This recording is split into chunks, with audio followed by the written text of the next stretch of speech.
Hare Krishna and good morning all of you. Students, today I am telling you about the next point of comprehend words lesson and its name is idioms. ठीक है, idioms क्या होते हैं? मुहावरे.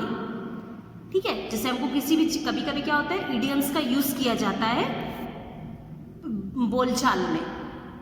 ठीक है, जैसे कि तुम तो नाको तले चले चबाना, जैसे आपने सुना होगा, भैंस के आगे बीन बजाना, से हिंदी के मुहावरे हैं. उसी तरह से इंग्लिश में भी होते हैं इडियम्स, उनको बोला जाता है इडियम्स. ठीक है, तो यही यहाँ पर दिया हुआ है इडियम्स की definition. An idiom is a group of words established by usage of as having a meaning not deducible from those of the individual words. For example, over the moon see the light. क्या होता है, idioms जो होते हैं उनका meaning जो निकलता है वो हम किसी भी सेंटेंस में रखकर, मतलब उसकी जैसा मीनिंग निकलता है तो उसको हम सेंटेंस में रखकर अपनी बात को बोलते हैं, बोला जाता है उसमें. ठीक है, जैसे एक इडियम है over the moon see the light. ठीक है, चलिए अब हम इसके कुछ इडियम्स पढ़ेंगे. फर्स्ट इडियम यहाँ पर दिया हुआ है एसिड टेस्ट. एसिड टेस्ट, इसका मीनिंग होता है acid test proves the effectiveness of something. Acid test prove करता है, सिद्ध करता है किसी भी चीज़ की इफेक्टिवनेस को, उसके प्रभाव को. ठीक है, अब हम इसका एग्जाम्पल देखते हैं. जैसे किसी भी सेंटेंस को एसिड टेस्ट, इस इडियम को कैसे यूज किया जाता है. I practised hard at the dance sessions but the acid test will come when the master will assess our solo performance. ये बोल रहे हैं यहाँ पर कि मैंने बहुत हार्ड प्रैक्टिस करी है डांस सेशन में, लेकिन एसिड टेस्ट कब आएगा. एसिड टेस्ट मतलब कि उस मेरे इस डांस की इफेक्टिवनेस की, मेरा डांस कितना अच्छा है, उसका वो सिद्ध कब होगा, जबकि मास्टर जो है वो हमारी सोलो परफॉर्मेंसेस को देखेंगे. सोलो मीन सिंगल परफॉर्मेंस, जो मैं अकेले डांस करूँगी जब वो देखेंगे तब मेरे डांस की इफेक्टिवनेस का पता चलेगा. तो इस तरह से एसिड टेस्ट का यूज़ किया सेंटेंस में. समझ आया आप लोगों को. उसके बाद है सेकेंड इडियम देखेंगे, cut the ground from under feet. इसका मीनिंग होता है when you cut the ground from under someone's feet you do something which weakens their position. जब आप किसी के भी नीचे का ग्राउंड काट देते हो, एक ऐसे समझिए आप कि अगर हम किसी के पैरों तले से जमीन हटा दें, एग्जैक्टली जमीन नहीं हटा दें, मतलब कुछ ऐसा करें कि you do something which weakens their position. कुछ हम ऐसा काम करते हैं कि जो उनकी पोजीशन को वीक करता है. ठीक है, तो ये एक ईडियम है. ये कोई हम उनके पैरों के नीचे जमीन नहीं हटा देते हैं, ये एक ईडियम है कि आप कुछ ऐसा काम करें कि जिससे उनकी पोजीशन वीक हो जाए. तो इसका एग्जांपल देखते हैं सेंटेंस में. सेंटेंस में कैसे यूज करा गया है ईडियम को.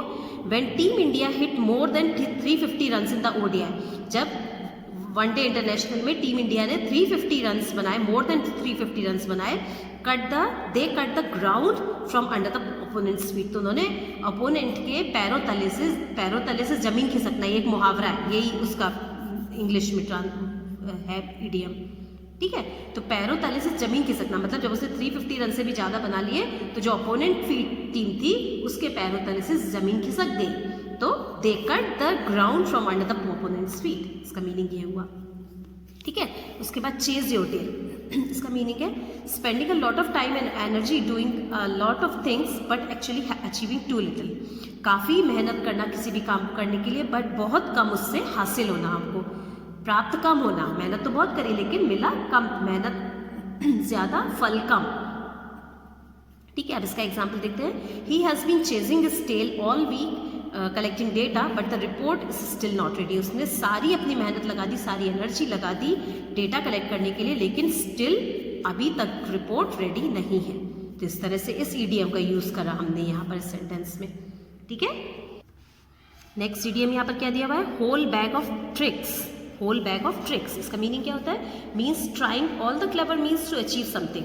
मतलब हमने सारी चतुराई से काम कर लिया किसी भी चीज़ को अचीव करने के लिए, प्राप्त करने के लिए. इसका मीनिंग ये होता है कि हमने सारी पूरे अपनी बुद्धि लगा दी उस काम को करने के लिए. होल बैग ऑफ ट्रिक्स लगा दिया. ठीक है, कि मैंने एग्ज़ाम पास करने के लिए होल बैग ऑफ ट्रिक्स लगा दिया. And I gained very good results, ये भी हो सकता है. And I didn't gain good results, ये भी हो सकता है. ठीक है, तो इसका सेंटेंस में हम देखते हैं कैसे यूज़ करा गया है. It was really difficult to find the information even after applying the whole bag of tricks. सारी हमने पूरी बुद्धि अपनी लगा दी पर उसके बाद भी हमको इन्फॉर्मेशन इवेंट के बारे में इन्फॉर्मेशन पूरी नहीं मिल पाई. ठीक है, उसके बाद डिलीवर द गुड, इसका मीनिंग है डू व्हाट इज एक्सपेक्टेड और प्रॉमिस्ड, जो हमने एक्सपेक्ट कर रहे हैं या प्रॉमिस किया है हमने वो हमको डिलीवर करना, देना। ठीक है, तो इसका सेंटेंस देखते हैं। I have given my car to a new mechanic, मैंने अपनी कार एक न्यू मैकेनिक को दी है फॉर रिपेयर होने के लिए। Hope he deliver the goods, वो हम मेरे को वो देगा जो मैं एक्सपेक्ट करता हूँ, वो मेरे को वैसे ही मेरी कार में रिपेयरिंग करके देगा जैसा मैं एक्सपेक्ट करता हूँ। ठीक है, उसके बाद है fine tooth comb. Fine tooth comb का मतलब क्या होगा, ऐसे हमको क्या समझ में आ रहा है, काफ़ी फाइन टूथ वाला कोम्ब, कंघा।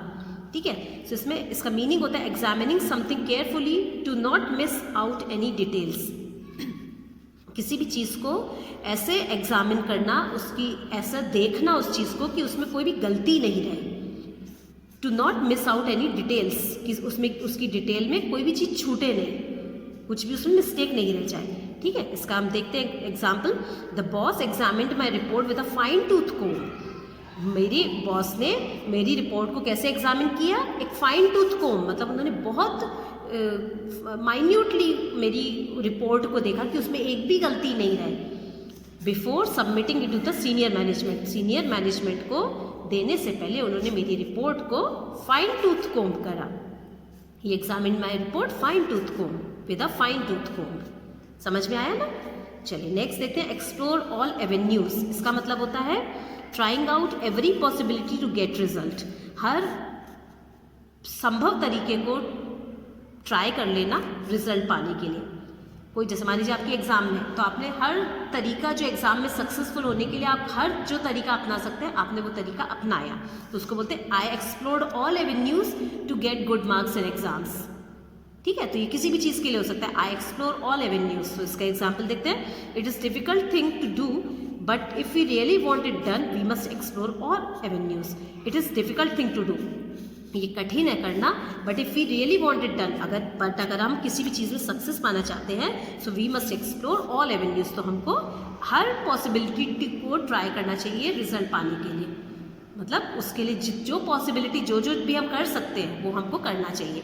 जैसे मान लीजिए आपको किसी कोई भी वर्क करना है, तो आपने एक तरीके से करके देखा, नहीं हुआ, तो आप दूसरे तरीके से हार नहीं मानना चाहिए, हमको दूसरे तरीके से करके देखना चाहिए उसको कि वैसे हो सकता है क्या वो काम।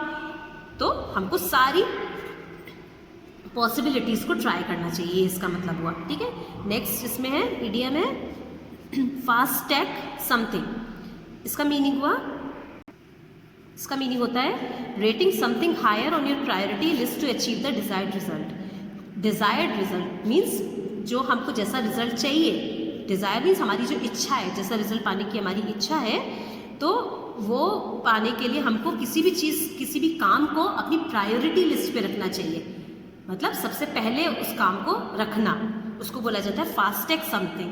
किसी भी काम को प्रायोरिटी पे रखना कि सबसे पहले हमको ये वाला काम करना है हमारे डिजायर्ड रिजल्ट के लिए।